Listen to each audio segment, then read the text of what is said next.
Welcome, Impactful Parents. It's time for the Impactful Parenting Podcast, where I give you parenting tips and resources to make you a more impactful parent to your school-age child. I am your host, Kristina Campos. Welcome, Impactful Parents. Today we're going to be talking about putting the children first when considering a divorce.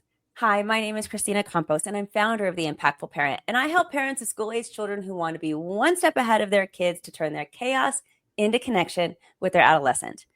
I'm a mom of four, a teacher that's taught every grade from preschool through high school, and today I help moms and dads like yourself navigate that exhausting, confusing, frustrating, but rewarding world of parenting. So welcome to The Impactful Parent, and today I have a special guest. Her name is Pamela Henry. Pamela is a divorced mother of three who found how truly devastated her children were after she left her father. The revelation sent her on a deeply personal journey into why she left, what makes couples give up, and what can repair marital divides without such heartbreaking consequences. So Pamela dove deep into her new journey and wrote the book called Soul Custody: Sparing Children from Divorce. And her book is a memoir of regrets turned into lessons to help other people stay married for their children. And I'm happy to have Pamela on the Impactful Parent stage today to discuss the crossroads people find themselves in when considering divorce, and to find out her insights for repairing damage and keeping the children first. So thank you for being here today, Pamela.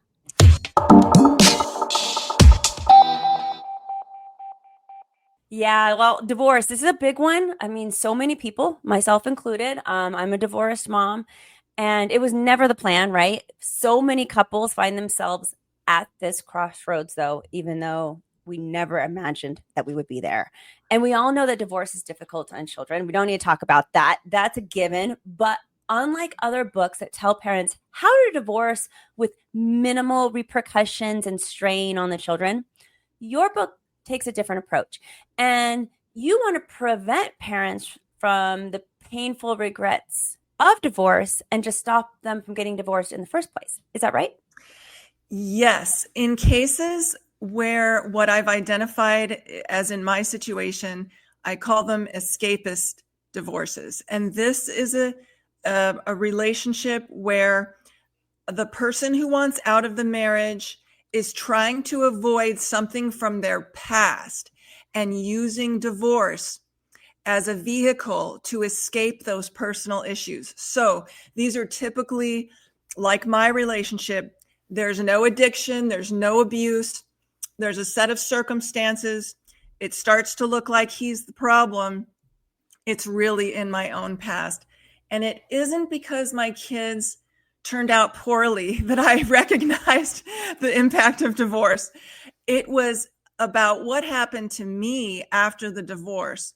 It was 5 whole years after the divorce before I started to fully regret what I did and go back and try to piece together what went wrong, why I made the decisions I made, and what this information could be useful for now, because hindsight is only good for someone else's life. It wouldn't necessarily, change things for me, but it could for other people. So I wrote the book as if I was writing to myself back then of everything I wished I had been told now that I had been 16 years divorced after being 16 years married. Everything I wished I had been told, I poured into this book so that other people who maybe are like me could slow down their process and consider the impact on the children, which is the number one thing I ignored. And I don't think that you are an anomaly at all, which is why I loved this when it came across my desk. And I had to reach out to you because I think that there's so many parents who wish that they would have just tried harder in their marriage. There's so many things. We regret a lot of things in life. And sometimes divorce is one of them. So I'm glad that somebody's bringing it to the forefront and talking about it and even normalizing it a little bit, saying, hey, this is something that a lot of people do. Now, I want to ask you, you talk about this regret, this, the reasons for your divorce had things to do with childhood traumas or like unaddressed things from your past per se. But how do you recognize if that's you? So if I'm listening to this right now and I'm like, oh, is that me? Is that what? Because if you don't know that you have an unresolved issue of your past, then you can't address it to begin with. So how do you recognize that? Well, the scary part is, even if you know what your unresolved issues are, you can still be using divorce to deal with them and get out. So I knew what my issue was. My main issue I had from my childhood is that I had incest by my dad. It interfered with my marriage. I handled it poorly in terms of starting emotional affairs with other men. And what happened is, even though I knew I was being driven by my childhood, trauma, I still sacrificed the marriage to avoid dealing with what that issue meant in my marriage, because the affairs allowed me to escape from the reality of the painful reality that my dad was in the way of my marriage. And I knew this, and I thought by confronting him, it would help me. But he totally disowned me after I confronted him. And I didn't realize then that I passed on that rejection to my husband. And this is all separate from what it has to do with my kids. So what I wish somebody had said was, what you are about to do with divorce is a self-centered technique to escape your own issue that you really can face, even separate from your husband. I could have gotten separated without getting divorced. To look at the issue separately, so that I could have faced it, but also not sacrificed my whole family to get away from it. Because I had dealt with tons of issues from childhood already in therapy. It's just that this one got me. For some reason, it was too excruciating to look at the incest issue and how it affected my marriage at that juncture in my life. Now, I did go back and address it later, but I didn't have him or the marriage anymore. Yeah. So it's like, but the kids didn't have their mom and dad. They got the top suffering things for children is the chronic anxiety they'll have to endure literally the rest of their lives. It sets in motion a train of anxiety that is only set in motion by trauma. The overlying sadness that occurs when the original family unit is just blown apart. They never get it again. The dishonoring, not being able to show them the example of staying married through the hard times, dishonoring God and the spouse. Passing on my own divorce legacy. I swore it would never happen to me. But boy, did I go at it quickly when it was my option in my mind. The number one self-centered thing, which bothers me probably the most, is that I thought what was best for me was best for the children. So I thought leaving was best for me, so they'll turn out okay because it was best for me. But I wasn't thinking what was best for them. I should have been thinking what was best for them and put my needs secondary. But it is so easy in this culture to get the me first mentality where I'm going to find myself and I'm going to take care of myself and I deserve better and all this stuff, and not thinking of how my kids are being hurt. There were a lot of other factors too. Suffering from bipolar disorder and being on medication is not the best for having empathy for your family members, especially your children. I got it later. I got empathy for children, my own children, about 10 years later than I should have had it. I finally felt what I should have felt back at the time in my feelings toward my children, honoring their feelings about their relationship with both their parents. Plus, I made a marital commitment to stay married. I didn't honor my vow. Now, I was already on the way out with those emotionally adulterous affairs. That weakens your commitment. It makes, you cannot, when you're in an addictive mode, you literally cannot see your marriage clearly. In fact, it starts to tarnish it. It looks bad and you're out. So it was unfortunate. Had I not been also engaging in those emotional affairs, I might have had a chance. I appreciate you being so candid and honest with the audiences so people could just, I'm sure, relate to this and understand where you're coming from. I guess my question would be we're in a culture where it is more self-centered. We are taught now, especially as women, like, don't put up with that. You don't need that. You don't need him. You can be independent. You are strong, blah, blah, blah, blah, and all these things. And they're all great messages. But, when you're being told in one ear by society that, you don't need to pull up with that shit and you don't, you need to take care of yourself, because if you don't take care of yourself, then how can you take care of your kids? So it's often like this narrative of it's better for you to get a divorce than to stay in your marriage really unhealthy and argue all the time in front of your children and blah, blah, blah, blah, blah, right? We hear this. What do you say to that narrative? Because you're definitely combating it. I say read this book by Judith Wallerstein called The Unexpected Legacy of Divorce. It was a 25-year study that followed divorced children into their adulthood, and it shows how the harm over their lifetime.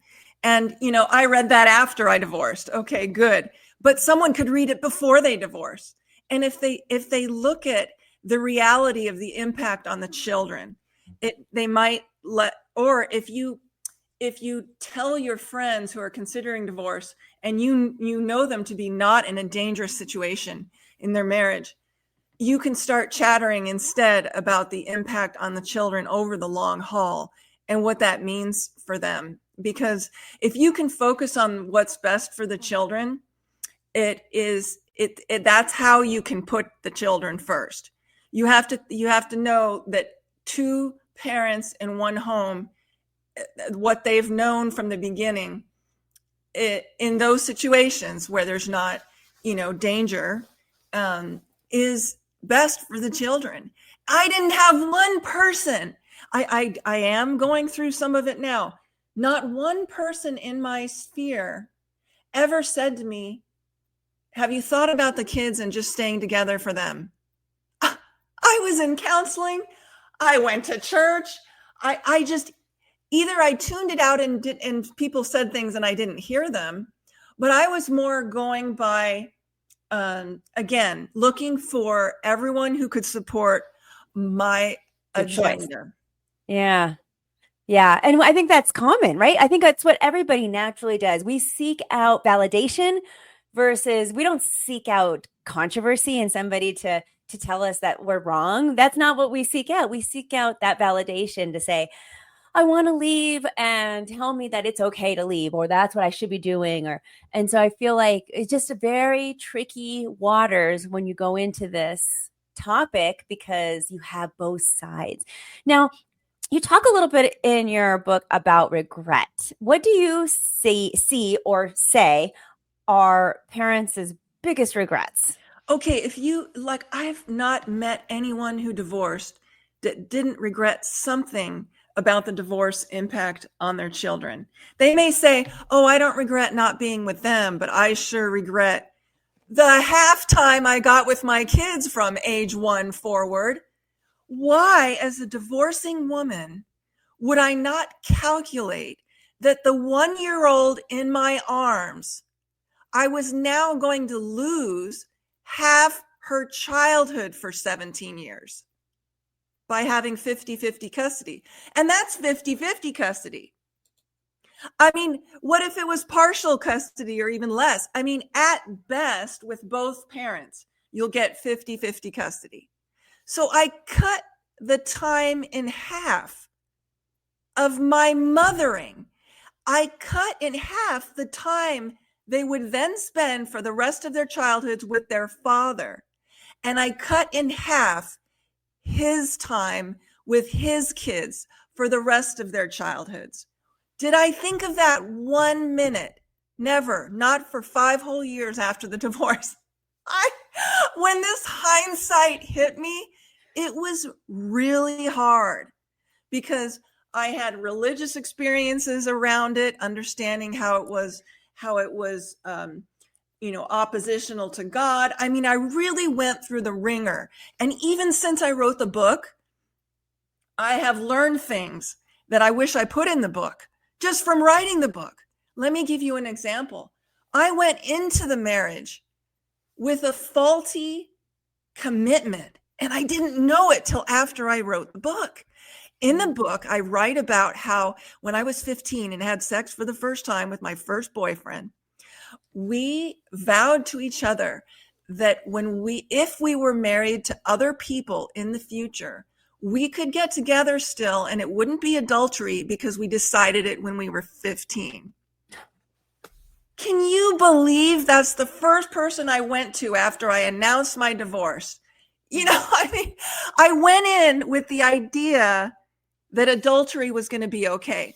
I also went into the marriage with this insane ceremony I did in psychotherapy. The therapist had me to get childhood divorce out of my system and be ready to marry my fiance. She had me walk around him 3 times in counseling and say, I divorce you, I divorce you, I divorce you, as if I could divorce him ahead of time so that I wouldn't do it when we were married. The problem with that is it ended up kind of being a curse, because if you think about it, if I enter the marriage already having divorced him, did I have a chance in the first place, Kristina? Yeah. I'm thinking, what? So I really backed up after I wrote the book and thought, whoa, it isn't even just the regrets. It's what I went into the marriage with in the first place, thinking it was perfectly spiritual and wonderful and sacred. I was already planning adultery, and I already had divorced him before I even said I do. Are there stories of our listeners in their past? Do they have pre-existing contracts right now with people that are alive in the world that could be undermining their marriage? There's so much work you can do on what you bring to the table of marriage before you throw your spouse and the children under the bus. I'm going to stop you right there, because that statement is so true in my beliefs also. And I just want people to hear it again, that there is so much that you can do inside yourself before you even get there. And I want people to explore that, because divorce is such a big deal, whether they choose it or not, because that's no here nor there for me. I love hearing about your story. I don't want people to get divorced. I'm divorced too. I wouldn't want that for anybody else. So I love the idea of trying for people to stay together, for not even just for the children. I think people should stay together for themselves. However, there's so much work that can still be done. And I just want to reiterate that, because this is so powerful message. And I think that's where people get stuck. They think I hit a wall. I'm done. There's nothing else I can do. I'm so, he's stuck. I'm stuck. Worse, this. And then you get that narrative from the outside that's saying, you can't yell in front of the kids. This isn't healthy for them. You need a divorce because that's healthier than this turmoil you're putting them in the middle of. When you start hearing all this noise in divorce, it makes you want to scream. You're already confused, emotional, exhausted. Tired. Everybody's exhausted in the middle of divorce. You're already so of everything. You're like all of the, I like to call it the ers, where you're tired, you're hungrier, you're lazier, you're harder worked. It's all the ers. That's what divorce does. And you get this narrative and you get so lost in all of it. And so if anybody is hearing this right now, I just want you to just hear me say, I know you're lost in all of it. This whirlwind of what's happening in you, around you, outside, and it is very difficult to know what to do. All the choices we have. It it almost like when I look back now, the times when I could not see a way out or an option or an alternative to divorce, that was a moment when God could have worked in my life if I had waited. I just needed to wait for the grace. The fact that you can't see a way out means that God is going to make a way. But I didn't have that kind of faith at the time. I have the kind of faith now that would help me stay married. But I didn't have that kind of faith back then. And even if I had used the children to just say, no, we need to just stay married for the children, I would have come around eventually, like I did, separately, divorced, to see that it was also good for me to have stayed. I would have faced myself. So I would have and saved the marriage and not injured the spouse. That was really hard. When you divorce, when you're the one who divorces, you will carry a lifelong burden of that harm that you inflicted on your children and that spouse by your actions. Regardless of how legitimate you think it is, you're still the one that initiated it. Which brings to mind, for anyone who is listening, who is being divorced upon, I whispered one day to my children's father, I wish you just didn't sign the papers, because if you wait, there's still a chance that a breakthrough could happen with the person who is psychologically damaged trying to escape the marriage.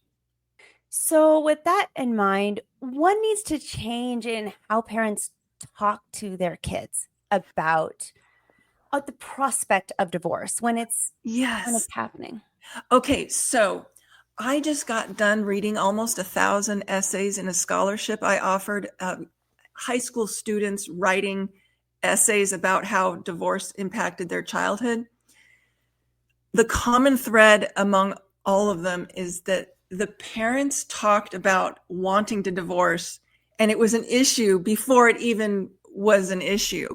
So we don't want to talk to our kids about the prospects of divorce. If I could have kept everything in the background, there would have been no need to even announce that we're getting divorced. If I could have kept all that whole issue in the background, you'd never want to just cast the idea of divorce out in front of your kids. Now, will they ask? A year and a half before we divorced, my oldest daughter said, will you ever get divorced? And at the time, it was like, no. I remember promising her. So it was so hypocritical to have to deal, you can answer those questions, but gosh,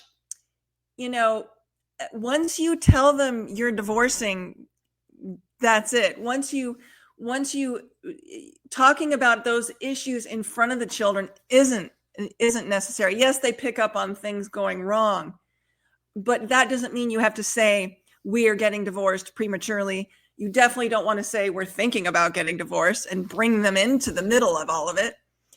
So there's lots of things to protect them from the prospect, to handle it in the background as best you can. They may know something's going on, but to involve the children in the process of considering divorce is unfair because it isn't about them, even though it will affect them. So what strategies and approaches could help people decide against getting divorced then? So what I'm thinking is the things when I thought what I wished I had in place. I wished I had religious support. I wished I had gone the support I have now. I wished I had a strong married couple to go through. I don't know one married couple that wishes they got divorced when they wanted to. There are plenty of couples that overcame those hard times. I just needed one married couple that went through considering it and overcame that obstacle. Find that married couple in your sphere and just hang on to them. Find interpretations of marriage and divorce in your religion. Find those interpretations and study them before you consider doing that. And also, you know what's really helpful? I know this sounds strange. If you were to just visit once a divorce support group while you're still married, I guarantee you would walk away thinking, that is just not for me, because the depth of the pain that you feel in a divorce support group would be enough to deter you from divorce for at least 10 years. Strategies would be really taking your time and looking at the alternatives. How can I give myself space without divorcing? Why did separation never occur to me? Because I wanted to be completely cut off from myself. Those are great, great advice. I actually love that divorce support group one because, yes, that you don't realize what it's like on the other side. It's just like anything else in our lives where we think that the other side is greener. And then when you get there, you obviously realize that it's not. But to visit that side with a support group to get a glimpse of what that's going to look like could be a very powerful motivator in so many ways. I also like your suggestion of having role models. Like, I feel like when you can find a good marriage that you see as a good marriage, and you have those two people who are showing you how it's supposed to look like or how you feel like it's supposed to be, and you get those relationships, and of course they're going to tell you that it's not always peaches and cream, but to have that support from somebody that you really admire and want to be like, that's also very, very powerful. It's like with anything else. We love mentors in our life. They help us, they guide us, they give us suggestions, they throw out new ideas, they make us grow. And from the big theme of what I'm hearing you say in throughout this whole episode is you needed to grow within yourself to stay in your marriage, but you just didn't want to face that painful growth because growth sucks. Growth, we hate growth. Growth hurts. It's hard. It's time consuming. It's exhausting. And when you don't want to face it, sometimes you need a mentor to give you that push to say, yes. And maybe they would have said to me, don't you want to be an example to your children of when it gets really hard, how you don't abandon yourself and your family? Because by divorcing, I was giving them the example of when it gets tough, you just leave. And that's what I was going to end up showing them, by not staying.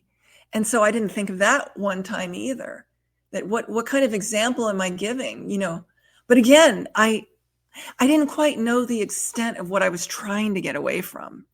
You can only, it's like my middle daughter said to me recently, she's studying to be a school counselor now. She goes, Mom, don't you think that you did the best you could at the time? And I always like that reason, but it doesn't hold a lot of weight, because when you look back and you see what you could have done better, then to me, that's the message that you want to hold to, is that this is what I could have done instead. And to see the alternative is, oh, there really was a way to work harder. There was a way to do it better. There was definitely a way to get married better, even without those two pre-existing things going into it. And so when you start to see, it's very healing. It's not like you live with regrets. When you go back and see what you would have done differently, it's actually really healing. It's part of the healing process. This is such a powerful episode. I know there's going to be people out there who are listening to us right now and going, I can't stay in, or, it's ridiculous. You can't yell in front of the kids. And that is so detrimental to, to children. And there is this other side that I know so many people are going to honestly stick up for. Like, they will say, again, looking for self, that affirmation for the choice that you make, right?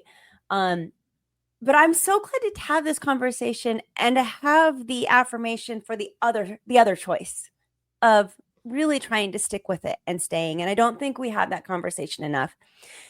For me personally, as the host of this podcast, I'm divorced, so I get it and I see both sides. I do, and you do have to do what is best for you.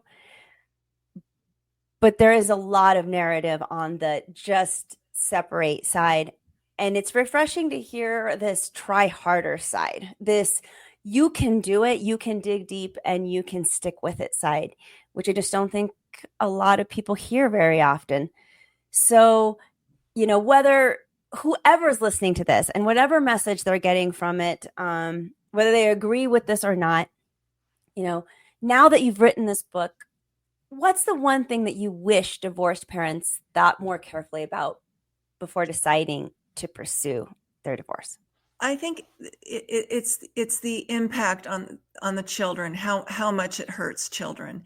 Because now I thought I had an advantage because I came from divorce, but that actually made me more desensitized, because not only was I desensitized to the impact of divorce on me, but then I was desensitized to the impact of divorce on my children as a result of that.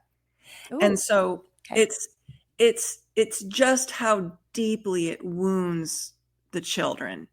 And in exploring that, you can look online everywhere under that topic. Do you know, when I Googled one day, how to file for divorce, 29,000 requests came up. The same number came up, the impact on children. The same number of people Googled the impact on children. So they are worried about it. But I don't know that they know enough about the impact on children, enough to deter them from it. My whole book is about the sadness that it is on the children. It really has it's the sadness and the anxiety that then shapes who they are from that moment forward, because it's a trauma. And even a study that says that children of divorce will live 4 years less long than children from intact families. That's how deeply they're affected in divorce. And if I knew at the time what the marriage meant to children, if I thought about it in the context of what marriage means to God and my children, they're the same. and so if I had explored those spiritual issues, I would have felt more that I was thinking about the children. And yes, nobody wants to see warring parents and arguments and things like that. But the worst day married, it pales in comparison to the best day divorced. I don't know if I said that right. I'm saying that you have no idea what divorce does to a family until you actually experience it. So it looks like it's freedom and a way out, but it is a different reality altogether than what you can anticipate till you get there. And unfortunately, you can't give people a taste of it till they experience it enough to deter them. I will say, though, by staying for the kids, it's noble. At the best part of our marital counseling before the divorce, we decided, let's have one more child. And they're like, wait a minute, you guys are talking about divorce. Why would you have one more child? Well, he knew I wanted more children and he didn't at one point. So suddenly he was trying to get me to stay by giving me the third child. I know that's what it was, but it worked. We were together a whole nother year because of that child.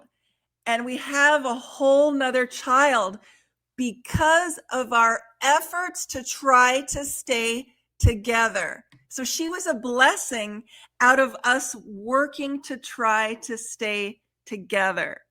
That was the biggest clue that you should stay for the kids.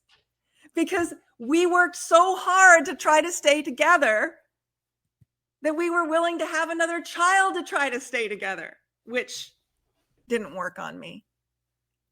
But we do have that child as a result of how hard we tried to stay to get married. And you bet she's one of the 3 greatest blessings that came from our marriage. So that's, to me, is the result of working hard to stay married. We had a whole nother child. So if people are listening to your story and they want to find out more, they're interested in this journey, where can they find your book? Okay, well, it's on Amazon. And you can, if you follow just on my website too, Soul Custody, SOUL-custody.com. You can definitely get it on Amazon, but if you just follow my updates on my website. But I'm also interested in being emailed by anyone who wants to wait out their divorce urges with me. I don't know how to explain it, but I'm looking for people who want to gather to wait it out. I would be willing to wait it out with them, walk alongside them and wait it out. And I don't know what that's going to look like. It's just an open invitation, because I want to walk alongside those people while they wait out their divorce urges and they pass and they end up staying married on the other side. And again, these are people that want out. They may or may not know that it's a deep issue within them that they're trying to ignore. This is what I'm calling escapist divorces. This is not every divorce. But I love that you're providing not only this book to help them, with your journey and to identify that they're not alone, but you're basically creating like a support group, for these parents who need space for somebody to hold their hand during this time, because it's very hard, it's very lonely. And Pamela, I think it's just nice of you to be able to offer that type of support. So what email should people reach out to you if they're interested in reaching out to you for that? Okay, so that's Soul, SOUL custody, one word, soulcustody.pamela@gmail.com. You can email me directly. We'll start a support group together. But I really, really want to develop that over time. I don't care how long it takes. As soon as I get one person that I can walk alongside them and help them through, just wait it out. I'm giving myself what I wish someone had given me, just a hand to hold, to just help me wait it out, because I would have gotten it. I would have gotten it and stayed married as well. Thank you for listening today. Remember to subscribe and share this podcast with a friend.